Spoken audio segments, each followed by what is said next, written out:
విజయనగరం జిల్లాలోని రామతీర్థంలో శ్రీరామనవమి వేడుకలు ఘనంగా జరుగుతున్నాయి. తెల్లవారుజాము నుంచే స్వామివారికి అర్చనలు, అభిషేకాలు నిర్వహించారు. ఉత్సవమూర్తులను కళ్యాణ మండపానికి తీసుకొచ్చి అభిజిత్ లగ్నం ముందు స్వామివారి కళ్యాణానికి ఏర్పాట్లు చేశారు. సీతారాముల కళ్యాణం తిలకించేందుకు భక్తులు అధిక సంఖ్యలో పాల్గొన్నారు. విజయనగరం జిల్లాలో రాములోరి కళ్యాణంపై మరింత సమాచారం మా ప్రతినిధి శ్రీధర్ అందిస్తారు. ఏపీలోని రెండో భద్రాద్రిగా చెప్పుకుంటున్నటువంటి నెల్లిమర్ల మండలం రామతీర్థం పుణ్యక్షేత్రంలో ఈరోజు శ్రీరామనవమి వేడుకలు అంగరంగ వైభవంగా జరిగేందుకు ఇప్పటికే దేవాదాయ శాఖ అధికారులు అయితే అన్ని ఏర్పాట్లు అయితే చేశారు. ప్రస్తుతం ఇక్కడ పూర్తి స్థాయిలో భక్తులు స్వామివారిని దర్శించేందుకైతే వస్తున్నటువంటి పరిస్థితిని అయితే మనం చూస్తున్నాము. ప్రధానంగా చూసుకుంటే ఈరోజు స్వామివారికి ఇప్పటికే అభిషేకాలు ఉదయం వేకువజాము నుంచి కూడా జరిగాయి. మరోవైపు అక్కడ కళ్యాణ మండపం ఏదైతే ఉందో ఉత్సవమూర్తులను అయితే తీసుకెళ్లారు. ప్రస్తుతం ఏదైతే ఈ ఉత్సవ వేడుకలకు సంబంధించినటువంటి ఎటువంటి ఏర్పాట్లు చేశారు ఏంటనే విషయాన్ని యువ గారు ఉన్నారు, అడిగి తెలుసుకునే ప్రయత్నం చేద్దాం. చెప్పండి సార్, అసలు ఈ శ్రీరామనవమి ఉత్సవాల రామతీర్థంలో ప్రతి ఏటా అంగరంగ వైభవంగా నిర్వహిస్తారు. ప్రస్తుతం ఈ ఏడాది ఏ విధంగా నిర్వహించబోతున్నారు, ఇక్కడ ఎవరెవరు వస్తున్నారు ఏంటి సార్? రామతీర్థం ప్రతి సంవత్సరం కూడా శ్రీరామనవమికి అతి వైభవంగా కళ్యాణోత్సవం నిర్వహించడం జరుగుతుంది.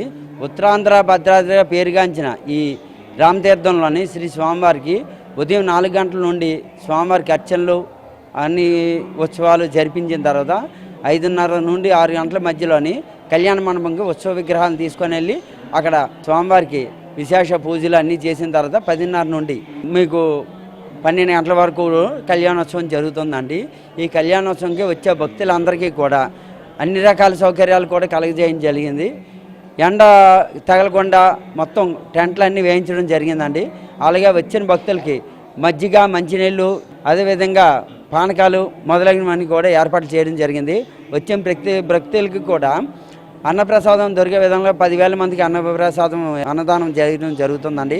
వచ్చిన ప్రతి భక్తులకు కూడా ఉచిత ప్రసాదం ఏర్పాటు చేయడం జరిగింది. అదేవిధంగా శానిటేషన్ కూడా ఎటువంటి ఇబ్బంది లేకుండా పబ్లిక్ టాయిలెట్స్ కూడా ఈ సంవత్సరం ఏర్పాటు చేయడం జరిగింది. అది కాకుండా దేవాలయంలో కూడా సంబంధించి వేరే ఒక 30 టాయిలెట్స్ ఉన్నాయండి. శానిటేషన్ కానీ టాయిలెట్లు కానీ ఎటువంటి ఇబ్బంది లేకుండా అన్ని పకడ్బందీగా ఏర్పాట్లు చేయడం జరిగింది. ఈ ఉత్సవానికి భక్తులందరూ విచ్చేసి స్వామివారి కృపా కటాక్షాలకి గురి కావాలనేసి తెలియజేస్తున్నామండి. జై శ్రీరామ్, జై జై శ్రీరామ్. ఇది మొత్తాన్ని చూసుకుంటే కనుక ఇప్పటికే ఈ ఉత్సవ వేడుకలకు సంబంధించినటువంటి పూర్తి స్థాయిలో ఇక్కడ దేవాదాయ అధికారులు, అర్చకులు పూర్తి స్థాయిలో ఇక్కడ ఏర్పాట్లు అయితే చేశారో మనం చూస్తున్నాం. ఇక్కడ స్వామివారి ఏదైతే అభిజిత్ లగ్నం కళ్యాణం సంబంధించినటువంటి ఏదైతే ముత్యాల తలంబ్రాలు వగైరాల పూర్తి స్థాయిలో క్రతువుని నిర్వహించేందుకైతే ఇక్కడ అన్ని ఏర్పాట్లు అయితే చేశారు. మనతో పాటు ఆలయ అర్చకులు అయితే ఉన్నారు, అడిగి తెలుసుకుని ప్రయత్నించేద్దాం. చెప్పండి బాబు, అసలు ఈ కళ్యాణం ఏ విధంగా జరుగుతుంది, ఎన్ని గంటలకు స్వామివారి కళ్యాణోత్సవం జరగనుంది, అసలు ఈ రామతీర్థంకు ఉన్నటువంటి ప్రాశస్త్యం ఏంటి బాబు? ప్రసిద్ధ పుణ్యక్షేత్రం విజయనగరం జిల్లా రామతీర్థంలో ఈ ప్రాంతంలో స్వామివారు వనవాస కాలంలో ఈ ప్రాంతంలో సంచరించారు. తర్వాత పాండవులు కూడా వనవాసం చేసిన సమయంలో పాండవులకే కృష్ణ పరమాత్మ స్వయంగా ఈ సీతారామ లక్ష్మణ విగ్రహాన్ని ఇస్తారు.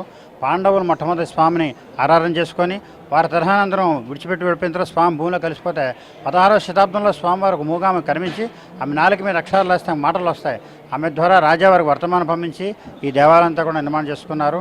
స్వామివారి పాండవుల కాలం నుంచి ఉన్నప్పటికీ గుడి నిర్మాణం అంతా కూడా 16వ శతాబ్దంలో జరిగింది.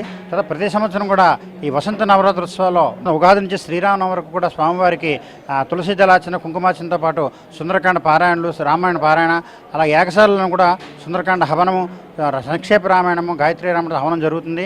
ఈ విధంగా 9 రోజులు జరిగిన తర్వాత ఈరోజు స్వామివారికి తెల్లవారుజాము 4 గంటలకే సుప్రభాత సేవ జరిగిన తర్వాత మొట్టమొదటి స్వామివారికి జననం కాబట్టి స్వామివారికి రామాయణం నుండి జనసరకను వినపం చేసిన తర్వాత స్వామివారికి అష్టకలశ స్నపనం అనే పంచామృతాల స్వామివారికి అభిషేకం నిర్వహించడం జరిగింది. ఇప్పుడు త్వరగా 10:30 నుంచి స్వామివారికి కళ్యాణ మహోత్సవం ఘట్టం ప్రారంభమవుతుంది. సరిగ్గా 12 గంటలకు అభిజిత్ లగ్నంలో స్వామివారికి జీలకర్ర బెల్లం, తర్వాత మిగిలినటి మంగళసూత్రధారణ, ముత్యాల తలంబ్రాల కళ్యాణ మహోత్సవాన్ని కూడా జరుగుతుంది. ఇప్పటికే భక్తులు ఎక్కువ మంది వచ్చి స్వామిని దర్శనం చేసుకుంటున్నారు. జై శ్రీరామ్.